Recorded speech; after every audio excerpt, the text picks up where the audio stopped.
உங்களுக்கு ஒருவேள யுஎஸ் மார்க்கெட்ல இன்வெஸ்ட் பண்ணணும். இல்ல சைனா மார்க்கெட் இப்ப நல்லா போகுதுன்னு சொல்றாங்க. அங்க இன்வெஸ்ட் பண்ணணும். இதெல்லாம் வேணாம்ப்பா எனக்கு கோல்ட்ல இன்வெஸ்ட் பண்ணலாம், சில்வர்ல இன்வெஸ்ட் பண்ணலாம் அப்படின்னு சொல்லி, இல்ல இந்தியால இருக்கக்கூடிய தலை சிறந்த 50 கம்பெனில இன்வெஸ்ட் பண்ணணும், 500 கம்பெனில இன்வெஸ்ட் பண்ணணும் அப்படின்ற மாரி, நீங்க எந்த ஆப்ஷன் யோசிச்சாலுமே, இந்த ஒரே ஆப்ஷன் மூலியமாக உங்களால அதுல எல்லாத்துலயுமே இன்வெஸ்ட் பண்ண முடிஞ்சா எப்படி இருக்கும்? அதுதான் இடிஎஃப்.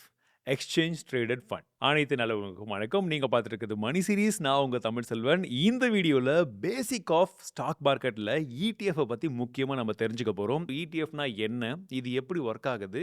இதுல இருக்கக்கூடிய மிகப்பெரிய பாசிட்டிவ்ஸ் என்ன? அண்ட் நம்ம முக்கியமா தெரிஞ்சுக்க வேண்டிய நெகட்டிவ் பாயிண்ட்ஸ் என்னன்றத பத்தியும் பார்க்க போறோம். பிளஸ் இடிஎஃப்க்கும் மியூச்சுவல் ஃபண்டுக்கும் இருக்கக்கூடிய மிக முக்கியமான வேறுபாடுகள் என்னன்றத பத்தியும் நீங்க கண்டிப்பா தெரிஞ்சுக்கணும்.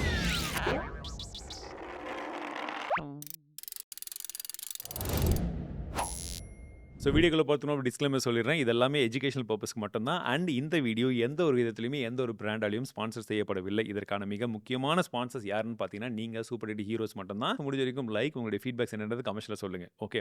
ஸோ இடிஎஃப்னா என்னன்றத ஷார்ட் அண்ட் சிம்பிளா சொல்லிடுறேன். எக்ஸ்சேஞ்சில ட்ரேட் ஆகக்கூடிய ஒரு ஃபண்டுங்க. இப்போ ஃபண்ட் அப்படின்னாலே நம்மள பல பேருக்கு தெரியும் mutual fund. So mutual fund அப்படின்றது என்ன? எந்த ஒரு ஃபண்ட் எடுத்தாலுமே அதில ஒரு பாஸ்கெட் ஆஃப் அசெட்ஸ் வந்து வச்சிருப்பாங்க. இப்போ எக்ஸாம்பிளுக்கு நான் சொல்றது என்னன்னா, நிஃப்டி 50ன்னு எடுத்துக்கலாமே. நிஃப்டி 50 அப்படின்றதுல 50 கம்பெனிஸ் இருக்கும். ஓகே.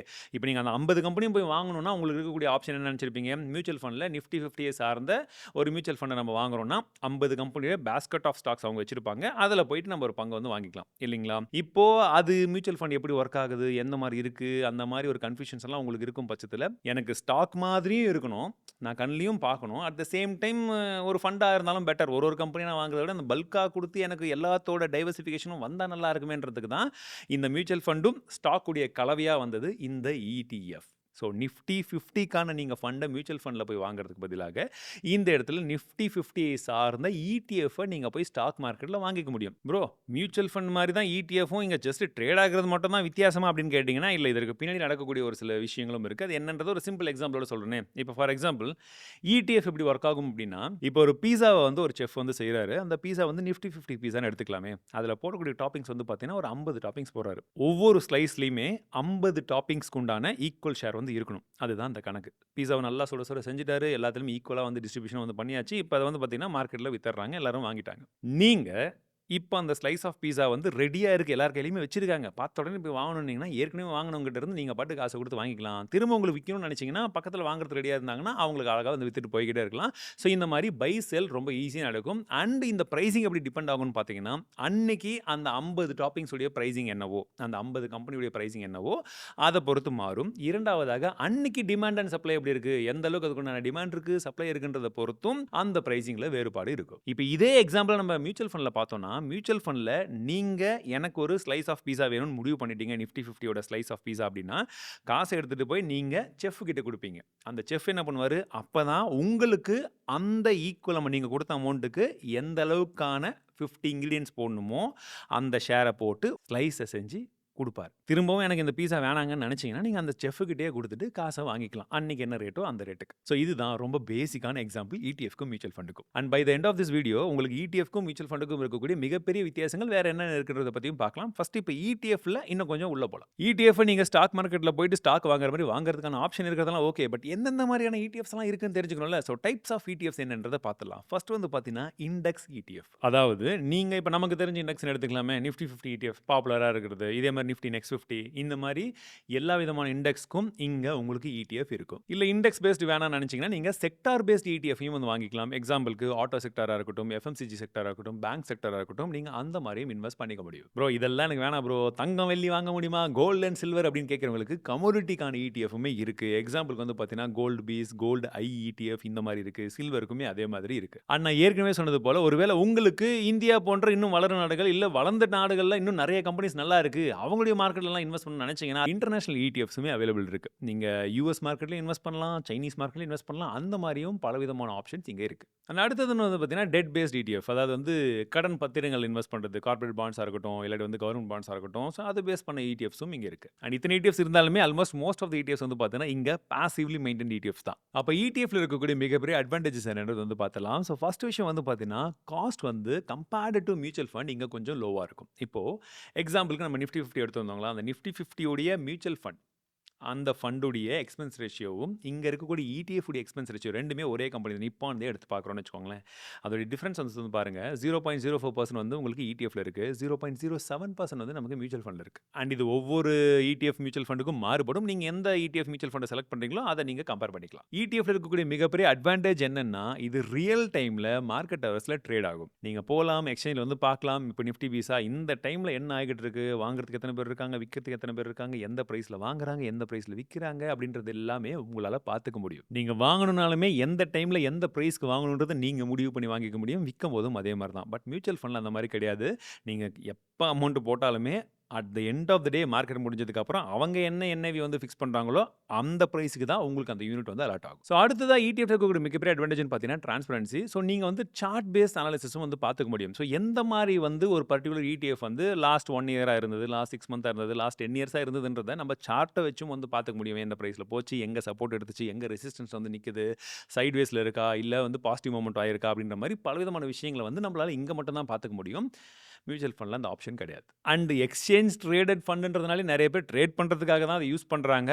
இத வந்து நான் வந்து உங்களுக்கு பண்ணுங்கன்னுலாம் சொல்ல கிடையாது. இப்படி ஒரு ஆப்ஷன் இருக்குன்றத மட்டும் தான் சொல்றேன். ஒன்லி ஃபார் எஜுகேஷனல் பர்ப்பஸ் ஓகேங்களா? இந்த இடத்துல நீங்க பையிங் பிரைஸ் போட்டு வச்சும் வாங்க முடியும். செல்லிங் பிரைஸ் போட்டும் வித்துக்க முடியும். பிளஸ் ஸ்டாப் லாஸுமே வந்து போட்டுக்க முடியும். அந்த ஃப்ளெக்சிபிலிட்டி இங்க இருக்கு. ஸோ ஒருவேளை கோல்டு, சில்வர்ல ETFல ரொம்ப கம்மியா எப்படி இன்வெஸ்ட் பண்ணணும், எந்த மாரி பார்த்து இன்வெஸ்ட் பண்ணணும் அப்படின்றதுக்கான ஒரு டெடிகேட்டட் வீடியோ வேணுமான்றத சொல்லுங்க. வேணும்னு நெறைய பேர் கேட்டீங்கன்னா, சீக்கிரமா அந்த வீடியோ கொண்டு வந்துடுறேன். என்னங்க? புரியுது. டிஜிட்டல் கோல்டு, பிசிக்கல் கோல்டு, ETFக்கு இத பத்தியே ஏற்கனவே கேட்டிருக்கோம். அதுக்கான வீடியோ இன்னும் காணோமேன்னு சொல்றீங்க. நான் எதிர்பார்த்தத விட நெறைய பேர் அந்த வீடியோ வந்து ஆவலுடன் வந்து கேட்டிருக்கீங்க. நெறைய பேர் ஃபோன் பண்ணிலாம் வேற கேட்டிருந்தாங்க.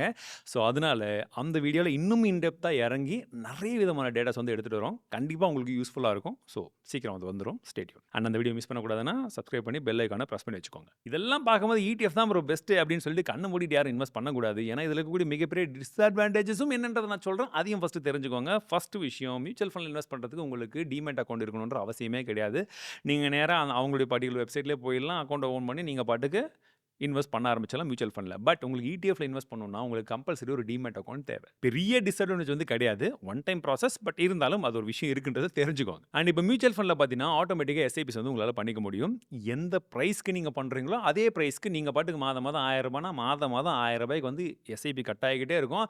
அந்த ரூ. 1000 எத்தனை யூனிட்ஸோ ஃப்ராக்ஷனல் யூனிட்ஸா இருந்தா கூட பாயிண்ட்ல கூட அது ஆட் ஆயிட்டே வந்துரும். ஸோ நமக்கு பிரச்சனை கிடையாது. நம்ம வேலைய பார்க்கலாம். பட் இங்க வந்து பார்த்தீங்கன்னா, அமௌண்ட் பேஸ்டா நீங்க வந்து வாங்க முடியாது. ஸோ அந்த யூனிட் பேஸ்ட் எவ்வளோ அந்த காஸ்ட் இருக்கோ, அத வந்து நீங்க 1, 2, 3ன்ற மாரி வந்து நீங்க வாங்கிக்கலாம். ஸோ நம்ம தான் அத வந்து பார்த்து டிசைட் பண்ற மாரி இருக்கும். ஃப்ராக்ஷனலா இங்க வாங்க முடியாது. அண்ட் ஈக்விட்டில லிக்விடிட்டி இஷ்யூமே வந்து இருக்கு. இப்போ மியூச்சுவல் ஃபண்ட பொறுத்தவரைக்கும் நீங்க போலாம், வாங்குனேன், இந்தா வித்துக்கோ அப்படின்னு சொல்லி நீங்க குடுத்துட்டீங்கன்னா, அவன் வாங்கிடுவாங்க. பட் இங்க வந்து பார்த்தீங்கன்னா, நீங்க எந்த ETFல வாங்குறீங்க, அவங்களுடைய வால்யூம்ஸ் எல்லாம் நல்லா இருக்கான்றத பொறுத்து தான், நீங்க விக்கும்போதும் வாங்குறதுக்கு அங்க ஆள் இருந்தா தானே விக்க முடியும். ஸோ அந்த இஷ்யூஸ் வந்து நீங்க புதுசா வந்த ETF ஏதாச்சு, இல்ல வந்து வால்யூமே அதிகமா இல்லாம, பையர் செல்லர் அதிகமா இல்லாம, பேலன்ஸ் ஆகாத இருக்கக்கூடிய ETFலலாம் வாங்குனீங்கன்னா, அந்த ஒரு இஷ்யூ இருக்கும். ஸோ அத நம்ம பார்த்துக்கணும். ஸோ எப்பவுமே வால்யூம் அதிகமா இருக்கக்கூடிய ETFல வாங்குறது நமக்கு கொஞ்சம் சேஃப். அண்ட் எல்லாத்த விட ரொம்ப முக்கியமான விஷயம் இதுதான். இத பத்தி தான் நெறைய பேர் வந்து கவனிக்கிறதே கிடையாது. புரோக்கரேஜும் மத்த சார்ஜஸும் நமக்கு ETFல இருக்கும். மியூச்சுவல் ஃபண்ட்ல அந்த அளவுக்கு கிடையாது. அந்த அளவுக்குன்றத விட இல்லவே இல்லன்னு சொல்லலாம். ஏன்னா அதெல்லாமே எக்ஸ்பென்ஸ் ரேஷியோ அதுக்குள்ள கொண்டு வந்துருவாங்க. பட் இங்க வந்து பார்த்தீங்கன்னா, நமக்கு நீங்க ஒருவேளை எந்த புரோக்கர் கிட்ட அக்கவுண்ட் வச்சிருக்கீங்களோ, அத பொறுத்து அதுல வந்து பையிங், செல்லிங்க்கு சார்ஜஸ் ஏதாச்சும் இந்த புரோக்கரேஜ் இருந்துச்சுன்னா அது போடுவாங்க. எக்ஸ்ட்ரா அந்த STT இந்த போன்ற ஒரு சில டிரான்சாக்ஷனல் டாக்ஸ் இதெல்லாமே வந்து இருக்கு. ஸோ இது எல்லாமே நீங்க ஒவ்வொரு டைம் வாங்கும்போதும், விக்கும்போதும் கால்குலேட் ஆகும். அது லாங் ரன்ல உங்களுக்கு மேபி நீங்க பல்க்கா வாங்குறீங்க, எப்படி வாங்குறீங்கன்றத பொறுத்து அது உங்களுக்கு உங்களுடைய இன்வெஸ்ட்மென்ட்லயும் சரி, உங்களுடைய ரிட்டர்ன்லயுமே சரி அஃபெக்ட் ஆகலாம். அண்ட் அடுத்ததா ட்ராக்கிங் எரர் இருக்கு. இப்போ நம்ம நிஃப்டி 50 சார்ந்த ஒரு ETF வாங்குறோம். அப்ப நிஃப்டி 50 அன்னைக்கு ஏறுதா இறங்குதான்றத பொறுத்து அது ஈக்குவலா வந்து இங்க ரெப்ளிகேட் பண்ணணும். அண்டர்லைங் அசெட்ட வந்து அது ஃபாலோ பண்ணணும் இல்லைங்களா? But most of the time அப்படி வந்து பண்ணாது. அதுக்கு உண்டான டிஃபரன்சஸ் வந்து இருக்கும். ஒவ்வொரு கம்பெனிக்கும் வந்து பார்த்தீங்கன்னா 0.5லேருந்து 1% கூட டிஃபரன்சஸ் வந்து வருது. ஸோ அதையுமே நம்ம பார்த்துக்கணும். அப்ப எப்படி ப்ரோ நான் கரெக்டான பிரைஸ்க்கு வாங்குறது? இப்போ நிஃப்டி இன்னைக்கு 10% ஏறும்னு எனக்கு தோணுது. நான் நிஃப்டி 50 போய் வாங்கலாம்னு முடிவு பண்றேன். நான் வாங்குறது கரெக்டான பிரைஸான்னு எப்படி தோணும் அப்படின்னு எப்படி நான் பார்த்து வாங்குறதுன்னு கேட்டீங்கன்னா, அதுக்கும் ஒரு விஷயம் இருக்கு. INAV அப்படின்னு சொல்லக்கூடிய ஒரு விஷயம் இருக்கு. அஃபிஷியல் வெப்சைட்ல போனாலே நீங்க எந்த ETF வாங்குறீங்களோ அதுடைய எக்ஸாக்ட் INAV பிரைசிங் நீங்க பார்க்கக்கூடிய டைம்ல என்னன்றது அங்க வந்துரும். அப்டேட் ஆகிட்டே இருக்கும் அப்பப்போ. அதுதான் எக்ஸாக்ட் எஸ்டிமேட் ஆஃப் அந்த பர்ட்டிகுலர் ETF உடைய வேல்யூ என்னன்றதை டிட்டர்மின் பண்ணும். ஏன்னா அது இல்லாம இங்க சப்ளை டிமாண்ட பொறுத்து அப்போதைக்கு இருக்கக்கூடிய ஹைப்பை பொறுத்து பிரைசிங் வந்து முன்ன பின்ன மாறிக்கிட்டே இருக்கும். ஸோ இந்த பிரைசிங் வச்சு நம்ம வாங்கும்போது நம்ம கொஞ்சம் கரெக்டான பிரைஸ்ல வாங்குறதுக்கான வாய்ப்புகள் அதிகம். இப்போ ETFக்கும் மியூச்சுவல் ஃபண்டுக்கும் இருக்கக்கூடிய மிகப்பெரிய வித்தியாசங்கள் இவ்வளவு நேரம் நம்ம டிஸ்கஸ் பண்ணோம். அதெல்லாம் என்னன்றது உங்களுக்கு டேபிள்ல காமிக்கிறேன். அதுல இன்னொரு மிக முக்கியமான ஒரு டிஃபரன்சஸ் என்னன்னு பார்த்தீங்கன்னா, இப்போ நான் ETFல இன்னைக்கு எனக்கு அமௌண்ட் தேவைப்படுது. நான் கோல்ட் பீஸ் வாங்கி வச்சிருந்தேன், ஏறிடுச்சு போதும்பா நான் இன்னைக்கு விற்கணும்னு நினைக்கிறேன்னா, நான் இப்போ போய் வித்துட்டேன்னா, எனக்கு அக்கவுண்ட்ல கேஷ் வந்துரும். நான் அத வச்சு திரும்ப அக்கவுண்ட்லயே வேற ஏதாச்சும் வாங்கணும்னா வாங்கிக்க முடியும். இல்ல கேஷா வேணும்னா அடுத்த நாள் எனக்கு கிடைச்சிரும்.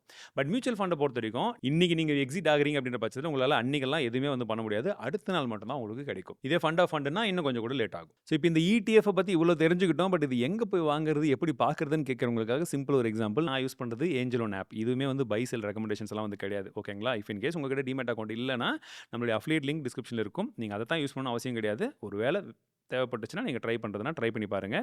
பிளஸ் இப்போ ஏஞ்சல் ஒன்க்குள்ள நான் ஹோம் கூட போனோனே பார்த்தீங்கன்னா, ஹோம் ஸ்க்ரீன் இங்க இருக்கு. நான் வந்து வாட்ச் லிஸ்ட் கிளிக் பண்றேன். இதுல எனக்கு புது வாட்ச் லிஸ்ட் ETFன்னு ஒண்ணு போட்டேன். இதுல வந்து பார்த்தீங்கன்னா, நான் ஆட் டூ வாட்ச் லிஸ்ட் குடுத்துட்டு, எனக்கு இப்போ நிஃப்டி நம்ம பேசினத பத்தியே போடுறேனே. நிஃப்டி பீஸ் பார்த்தீங்கன்னா, ஃபர்ஸ்ட் ஆப்ஷனே வந்துருச்சு. நிஃப்டி பீஸ் ETFன்னு அங்கேயே இருக்கு. ஸோ நான் என்ன பண்ணிட்டேன், இப்போ இத கிளிக் பண்ணிட்டேன். ஸ்டார் குடுத்த உடனே இப்போ ஆட்டோமேட்டிக்கா அங்க வந்துரும்.